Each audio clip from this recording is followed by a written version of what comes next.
Good evening.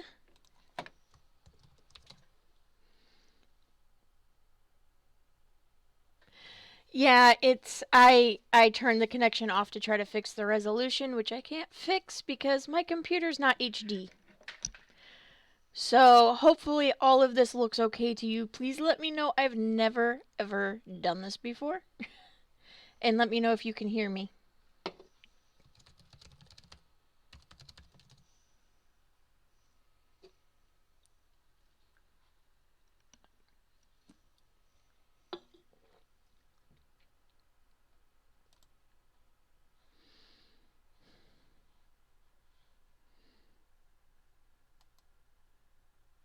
Oh, you know what?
Hi, can you hear me?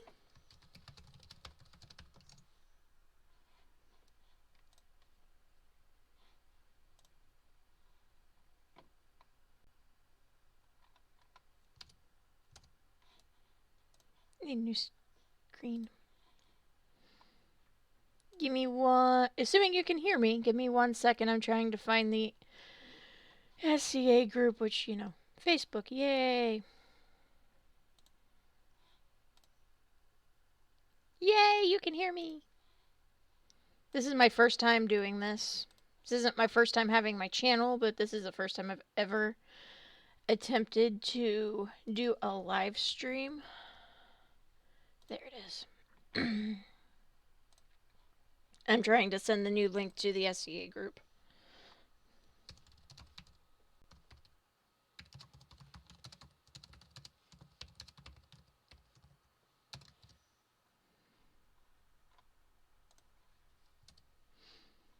Okay, put you back up so I can see you. Awesome. Alright, pop out the chat.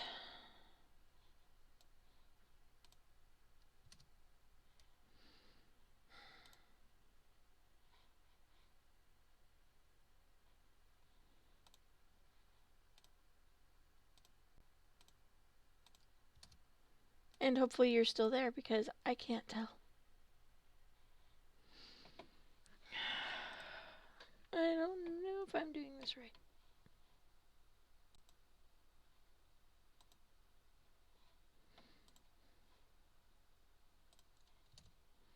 Let's see if I'm live still. I should be. Yeah, no, I'm live. Close.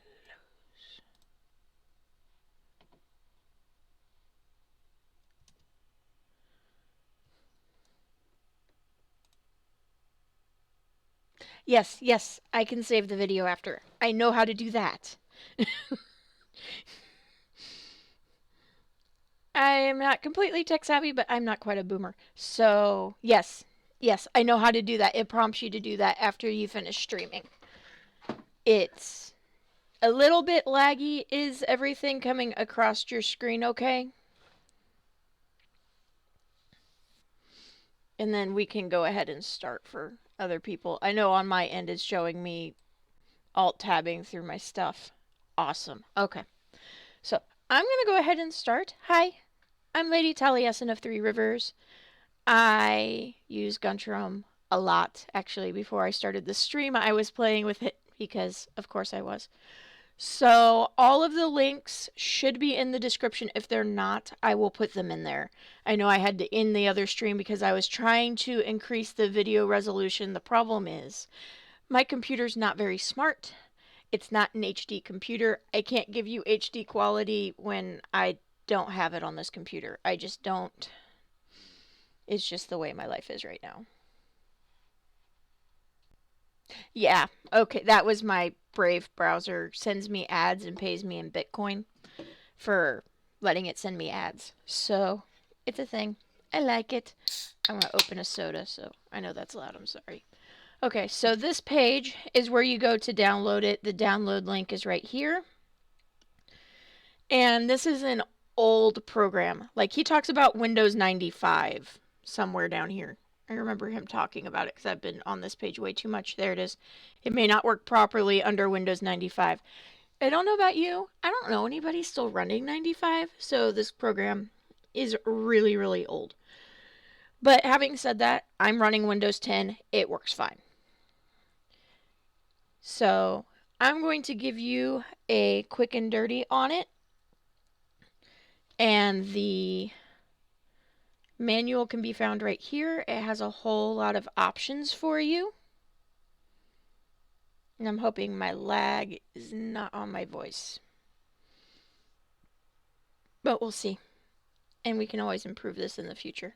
If you're having any problems, let me know.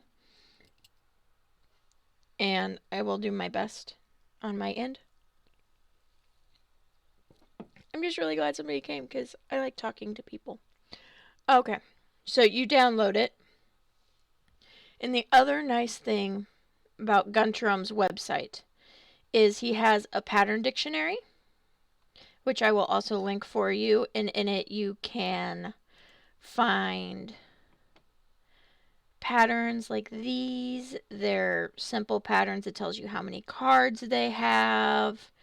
He has some heraldic double face.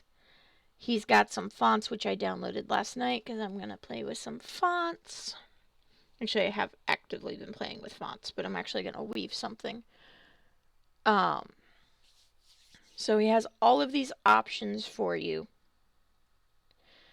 And why reinvent the wheel if we really, really, really don't have to?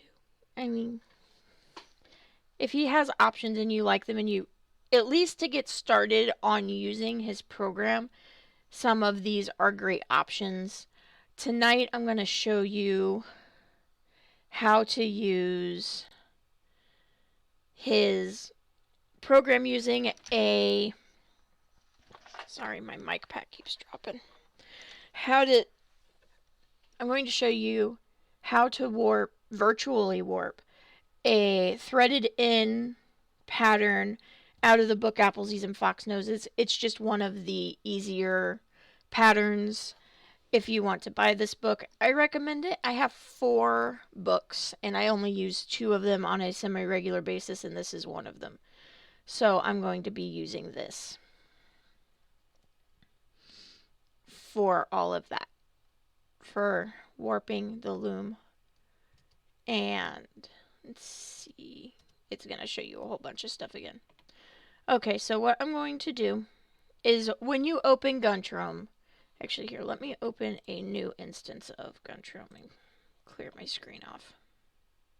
Oops, except for I didn't mean to clear that one.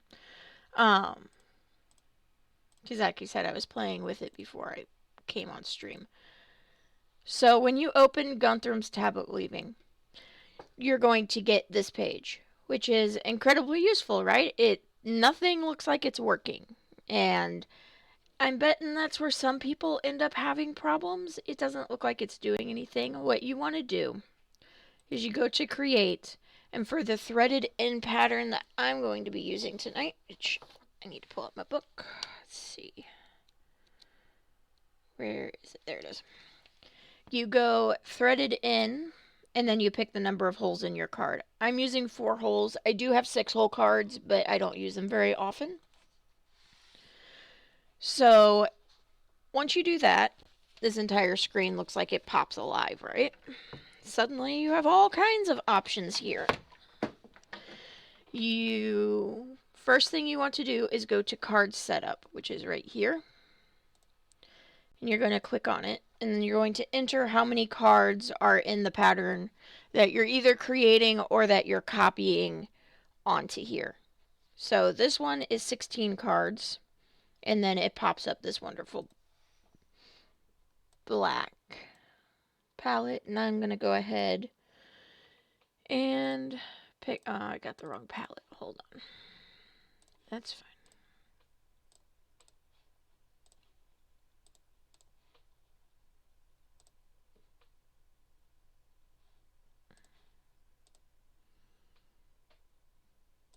Oh, for the life of me, I want to use a different palette. I want to use that one. I'm going to select. These are just the colors that I currently have on my loom. I have available to me, at least in an 8-4. I made another one last night, but I don't see it now, and that's fine. I just don't like the colors that it gives you. So I'm going to do purple, and it's just like an MS Paint. So this is your left button. If you click on this one and set it, that is your right button. So you can go purple, black, like that, back and forth. And what I'm doing is I'm just following the pattern in the book. Let's see, two.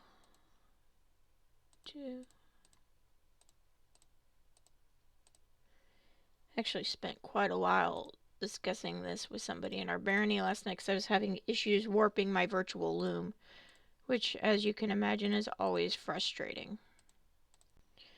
Because the reason I use this as much as I do is because I can't afford fiber very often. And so I use it to save fiber. It doesn't make any sense to me to waste fiber warping your loom incorrectly if you can do it virtually, which is probably why I worked over the hump. I've also done some work with like LumiBin, and there's a third one that I've used, and I don't remember what it is. But this is the one I like the best. It's the most intuitive. So now what I'm going to do is I'm going to change the orientation of my cards. The thing to remember about Guntram, and I'll go ahead and show this to you. So I'm going to hit it. I'm going to, that's S, that one's Z. That's Z, Z, Z, Z, Z, Z. S, Z, right? I did that backwards. I actually did it correctly, apparently, because I've been talking about this pattern so much. I've been trying to record this video for like 2 days. I was like, a stream would work better because then if I mess up, I messed up forever and I can stop being a perfectionist. So I'm going to click accept. This is the finished pattern, at least warped wise. So it's going to pop up all those lovely colors down there. And the first thing I'm going to do is I'm going to enlarge this. I am going to go to view, and then I'm going to go to show reverse side. So the thing about Guntram is this program was done slightly incorrectly. His S's in the program read as Z's, and his Z's read as S's. So they're backwards. And you have to remember that when you're moving from a pattern to Guntram, or if you create a pattern in Guntram and you're moving it to your loom, because what often will happen is the pattern will be correct on the wrong side of your loom. So the side facing you is the right side, and then the bottom would be the wrong side. So you will have the pattern show up on the wrong side of the band. So your top will look like a mess. The bottom will look fine, but it'll take you a while to realize why the top looks like a mess. I've actually had that happen in real life. It's kind of annoying.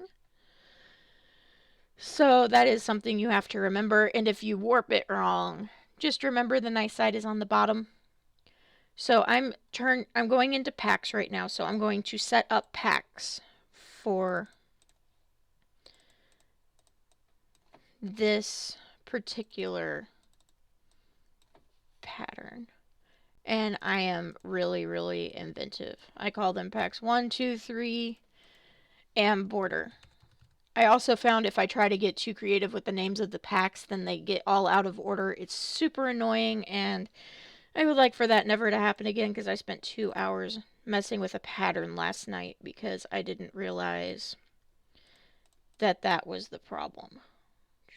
Oh, I guess this one only has 2 packs. So I'm going to go to delete. I'm going to delete that 3rd pack. I've been working with other patterns. I forgot. There we go. So this is what your packs look like. It's breaking your cards into packs. I'm assuming you've done this before. It's easier than manipulating your cards individually. So you would take a pack and move it to the back. I move it to the back if I'm turning it like towards the wall away from me. And I move it to the front if I'm turning it towards myself. And then I just reshuffle them when they need to be reshuffled. So these represent my packs. I'm going to hit OK. Or rather, I'm going to hit accept. This is forward. This is backwards. But when you have packs like I do down here, one, it actually says forward and back. And I can actually... This is a zoom in.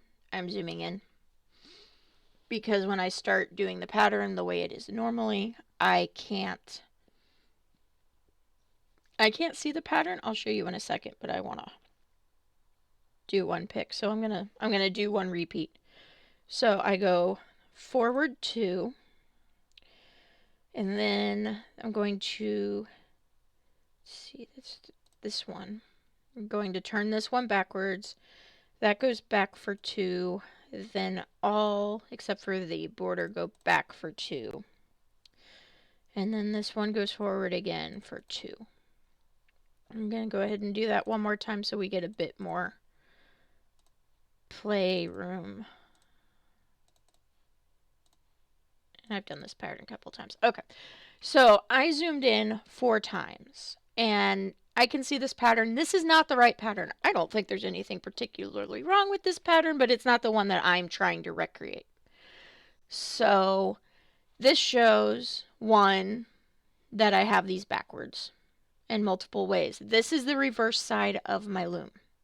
This is the right side, this is the wrong side. So not only is the right side a mess and the wrong side is neat, it's also not showing the pattern I want to see.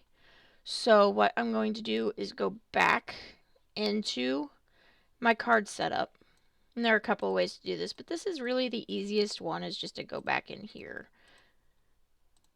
At least for me, it makes me aware that I messed up and it drills into my head, which is probably why I did it right the first time. Okay, so this is the correct pattern, and this is on the right side of the loom. This is the back, and it is on the wrong side of the loom. So now our loom is not only orientated correctly, our loom also reflects the pattern that we're trying to use, which is important, right? Because if you're going to bother to warp something virtually, you want to make sure that you're actually warping the pattern you want to see. Now, if you end up with cool things like I did before, then that's one thing. And eventually I'm going to figure out how to make that show on the right side of the loom, but I haven't figured it out yet. I think it looks kind of cool, though. So this is the completed pattern. So what you would do from here is you want to go to the threading diagram right here. And you can print this. So this tells you how to thread it. It gives you your S and Z threading and the colors you want to use. You can always change the colors into whatever you want. I often use this for determining what colors I want to use in a pattern, which is really useful. And you can save a pattern, and then next time you want to do it, you can just change the colors, which works really, really, really well. So this gives you how to thread it. You would hit print, and it shows up like this. I print them on the front and back, and I keep them in a binder. Or at least I used to. Now I just prop up my laptop because I've become lazy, and I have a toddler who likes to run away with paperwork. So then, if I want to print my turns, I hit the printer, and it brings up all of my turns. So here you have quite a few options. It gives you your forwards and your backs. It also tells you each individual card, which I always turn off. I don't need it to show me individual cards because the hyphen gives me what these packs are. I don't need it to show me any twists. There are no twists in this particular pattern. And you can print image. So if you hit print, here is the image. And here is the turning sequence. So this works really well. What I do is I put this on the top page, staple the threading diagram to the back, and then I know what each of them are. So like if I was at Lily's and I wanted to warp my loom, obviously I wouldn't have my laptop with me most likely. So this would give me an ability to warp my loom when I'm at like a period site. And I also found, I'm going to go ahead and close that. And I'm going to go ahead and close that. I found a really cool tool when I was playing around with this the other day. Which is that? Nope. It's not what I want. Let's see if we can find it. There it is. Okay. So right here it says show card threading. And let's see if I can adjust these windows. Nope. Okay. So it's showing me the card threading underneath the picture. And when you hit print, let's see, show twist, show individual cards, print image. Okay. When you hit print, then it will also give you your threading on the bottom on the turning sequence page, which is useful, but as far as I can tell, it's really, really tiny. My eyes don't do tiny so well, but I think it's a neat trick if you want to do that. I'm going to go ahead and stop for a second, and if you have any questions, please let me know. Let's see, pull up my live stream. There are 4 people here. Hi! Do you guys have any questions so far? I'm happy to cover anything you missed and go over this. I'm just going to wait a minute because I know that there's a lag in my stream.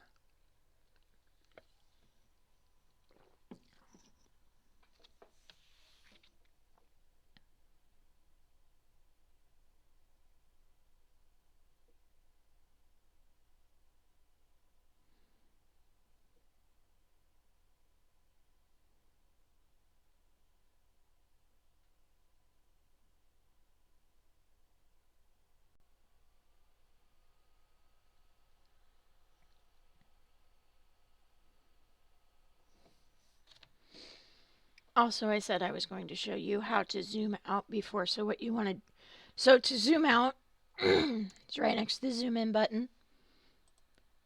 And this is the size that it is normally. Oh, that is a good question.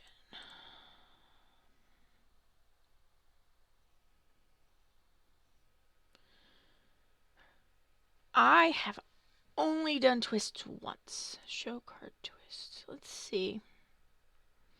It was a really, really long time ago. So, I mean, as far as I know, and I could be wrong, and please goodness correct me if I'm wrong, but I believe like a card twist is changing it. It's just like, let's look.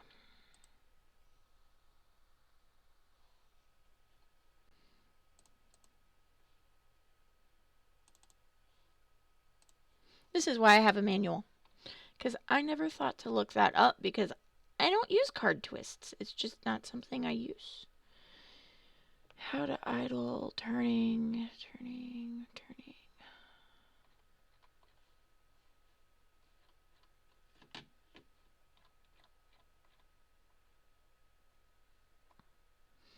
Give me a second. I am reading. I mean, I'm reading quickly, but I'm reading. Let's see.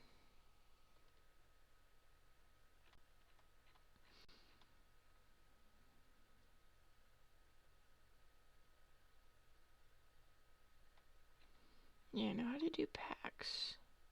You know what? I think I have to break my packs. Hold on. Okay. So if you click here, it'll break your packs back into individual cards, but you would have to reset up the packs. So I'm going to break the packs.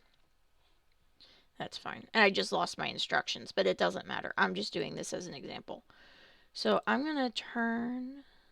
Did that turn it back? It does. Okay, so why?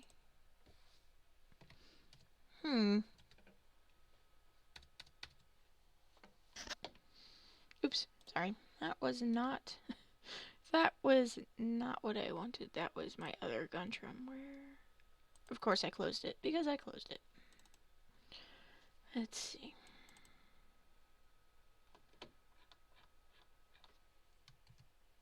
Oh, I can't find it here. He's old-fashioned. Twill designer, card threading, long floats. Font designer. I finally figured out how to use the font designer last night. Unfortunately, you didn't ask me about that. Let me see if I can find a quick and dirty answer, because the only flipping I'm really familiar with is in Egyptian diagonals. Is there any other example of twisting cards other than in Egyptian diagonals?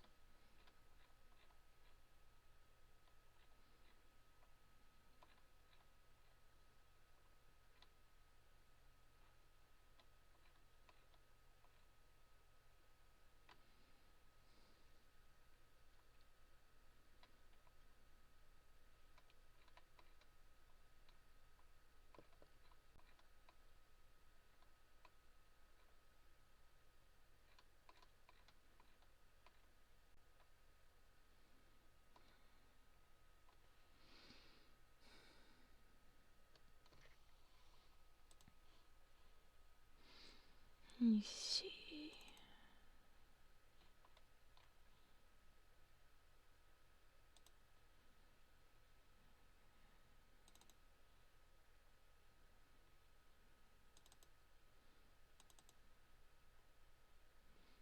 Yeah, that's a letter.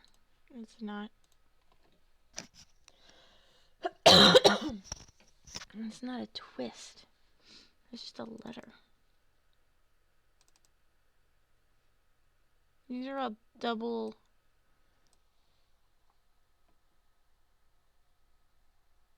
Yeah, I've never messed with it. I think you're going to get pretty experienced with tablet weaving before you even run into that. The only pattern I have ever used that called for that, you actually didn't actually. Wow, that makes sense. You didn't actually have to twist the cards. There were other ways of doing it. So I have, and I actually twisted the cards, but I did not set it up in Guntram past getting an easier thread diagram for myself. And I have never seen it come up. I've been doing this for a while, and I think that one time is the only time I have ever seen it come up. And I can't seem to find how you would do that. If anybody else knows, please let me know. Although people are just coming in and out, so that's totally a thing. So I'm going to also show you how to do a double-faced weave. So I'm going to create a double-faced pattern, and I'm just going to do it in 2 colors. So for double-faced weave, what you're looking at is your A and D are one color, your B and C are a different color. As you can see right here. This only shows 2 colors, and you can't even pull up a thread diagram because it's the same, and it's alternate threading, although you could thread it all S, you could thread it all Z. I prefer alternate. So for this, if you wanted to, that's the wrong button. If you want to increase, let's say I want 10 cards and 14 picks, I can type it in, and then it's like MS Paint. You're just drawing in it, and it shows you your thread diagram of A, B, and one. I'm sorry, it's A, B in one color and C, D in another color. So you're going back and forth, and you're just kind of, you're doing half turns, so you do like a half turn back, and then if you need a different color, you do like a half turn forward, and it's a process, and it takes a while. Mostly I use it with lettering, to be honest. I have done double faced, but I haven't done it a lot. I am mostly familiar with it, but I still haven't done it a lot. So if you hit print on something like this, oh, there it goes. So you can see where you're going to go forwards and what you're going to go backwards. So you can draw a picture, and then this will tell you what your turning sequence is going to be.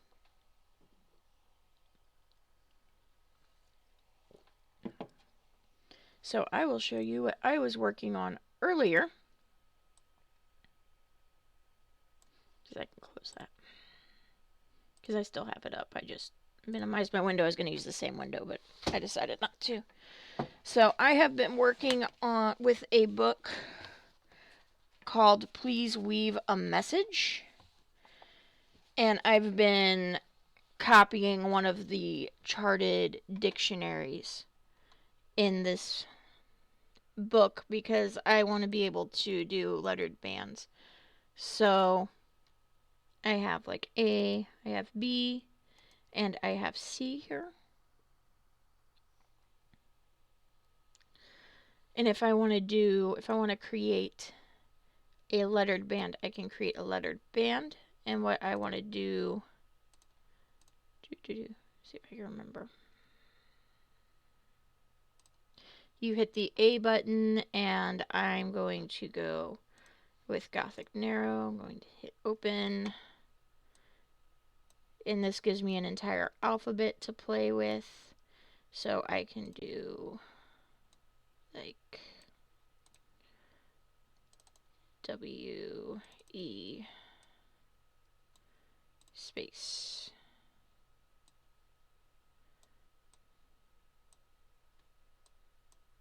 A.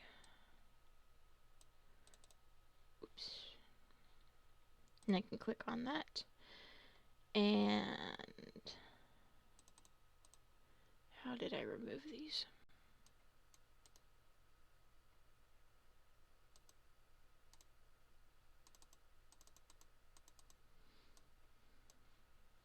There was a way to remove these. Just hit backspace. Sorry, I seem so knowledgeable until I'm put against the thing where it's like, no, you must know how to do this right now. Ah, there it goes. Delete. Right here to delete. So go R, E. And these are set already to have the spaces between the letters, which is something you have to do when you're lettering because you don't want your letters all on top of each other.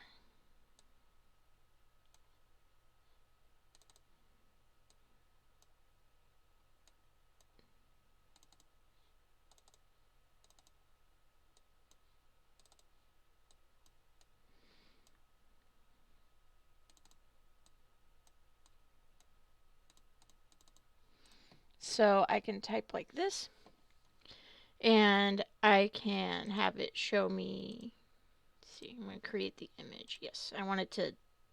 So this is my image, and this is what I'm creating. We are Dauntless. So I don't know if you're a Kalantiri or if you're somewhere else in the known world, but right now our motto is We Are Dauntless. So I can go ahead and do that. And I can print the image. Except, let me, yeah. And it gives me the image. Don't see. Save to bitmap, image to clipboard, save image. I'm going to save it.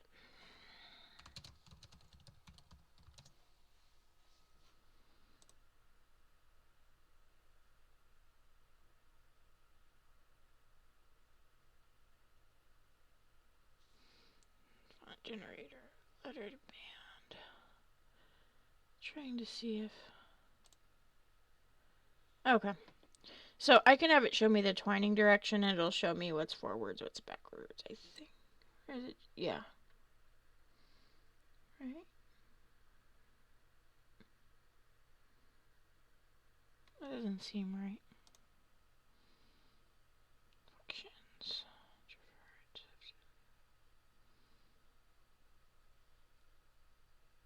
Turn that off.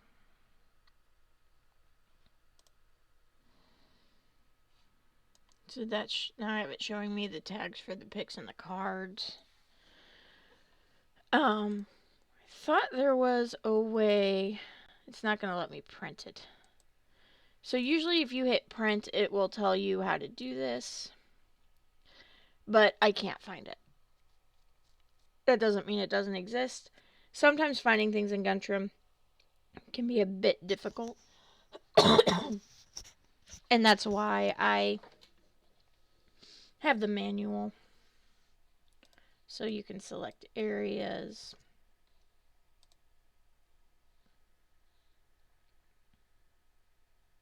I copied it to the clipboard.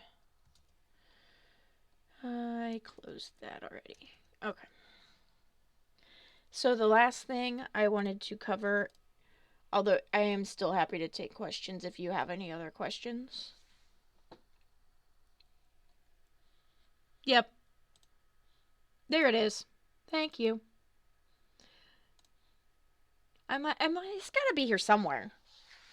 Because without knowing what your turns are, you're basically just plotting it on graph paper and then trying to make sure that you don't mess up. Yes, so here is how to make We Are Dauntless in... Sorry, I'm going across my screens. Here's how to make We Are Dauntless.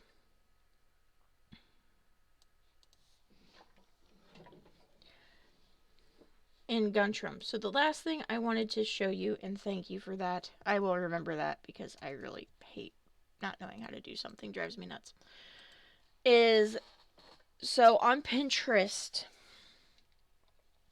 I have a board just for tablet weaving because I do tablet weaving. I like finding new and interesting patterns to play with and work with, and you'll notice all of these are from Guntram.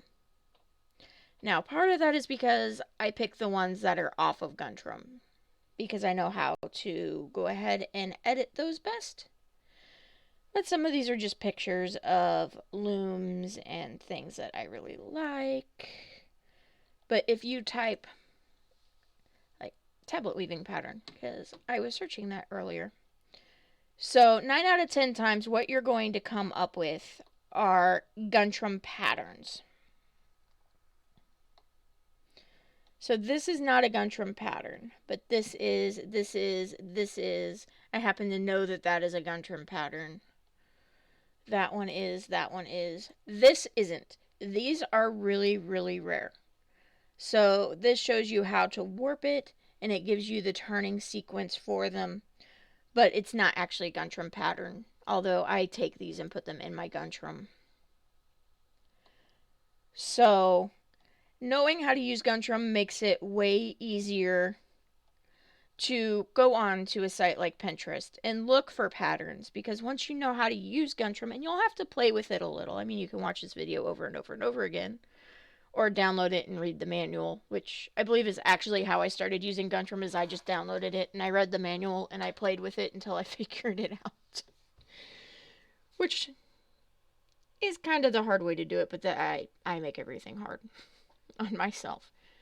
So, but it makes it easier when you go into Pinterest to find a pattern that you can then take, put it into Guntram, warp it virtually, weave it, get an idea for the pattern, print it off, and then be able to make it yourself.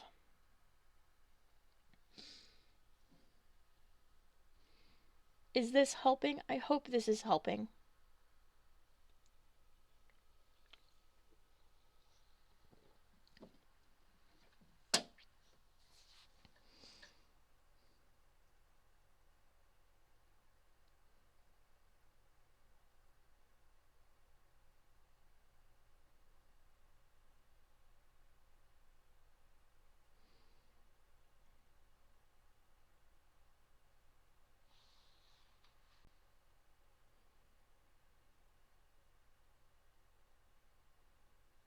At least I hope this is helping.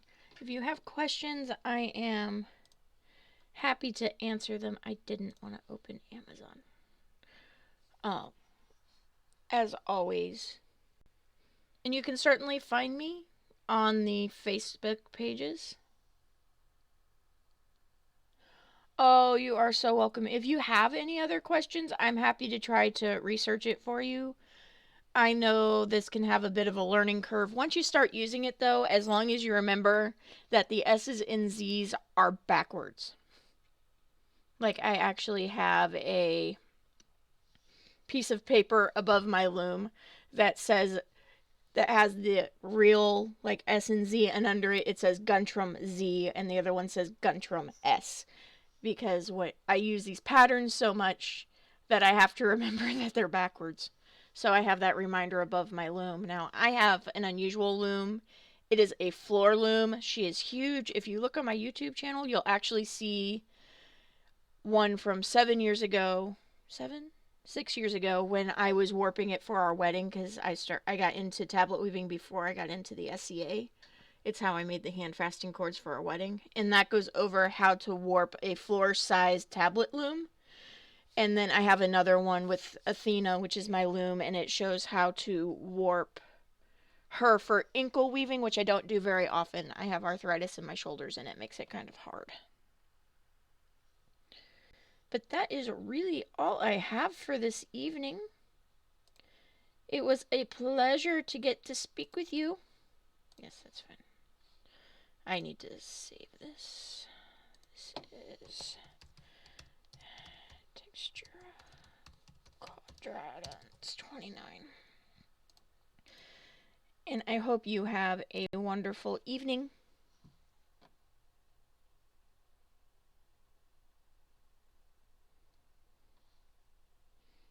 And hello, person who just came in.